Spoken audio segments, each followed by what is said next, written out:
সম্মানীয় বিচারক মণ্ডলী, ঠিক কতদিন পর হাতে কাগজ কলম নেব? আসলে সময়টাই এমন।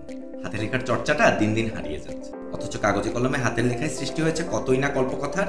প্রায় হারিয়ে যাওয়া সেই সৃজনশীল লেখার চর্চাকে আবার ফিরিয়ে আনতে প্রেস স্টেশনারি শুরু করেছিল গল্পের খাতা বাধাহীন হোক কল্পকথা ক্যাম্পেইনটি, যা বাংলাদেশের প্রথম 21শে বইমেলায় প্রকাশিত হাতে লেখা গল্পের বই না, গল্পের খাতা। ক্যাম্পেইনটি শুরু হয় ভিডিও কমার্শিয়ালের মাধ্যমে, যেখানে চাওয়া হয় 6টি জন্ডা থেকে নিজ হাতে লেখা কল্পকথা, কিন্তু একটু টুইস্ট। তোমরা আমার কিচ্ছু করতে পারবে না। আমরাও বুঝলাম কনভেনশনাল ইনফ্লুয়েন্সার দিয়ে এই ক্যাম্পেইনের কিচ্ছু হবে না, তাই নিয়েছিলাম ইনফ্লুয়েন্সারদের।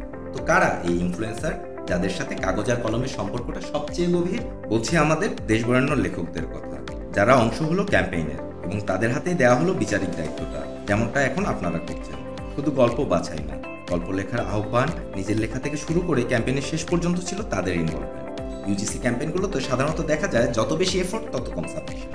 তার উপর এই ক্যাম্পেইনের অংশগ্রহণের শর্ত ছিল প্রেস স্টেশনারি খাতা ও কলম ব্যবহার করে হাতে লিখে গল্প পাঠানো।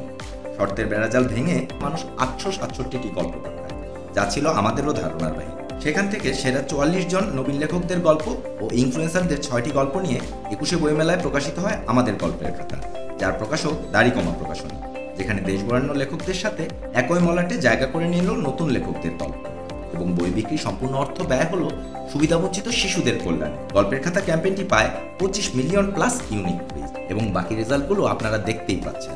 আমাদের বিশ্বাস, প্রেস স্টেশনারির হাত ধরে এভাবেই সৃজনশীল লেখার চর্চার মাধ্যমে সৃষ্টি হবে নতুন নতুন গল্পকথা।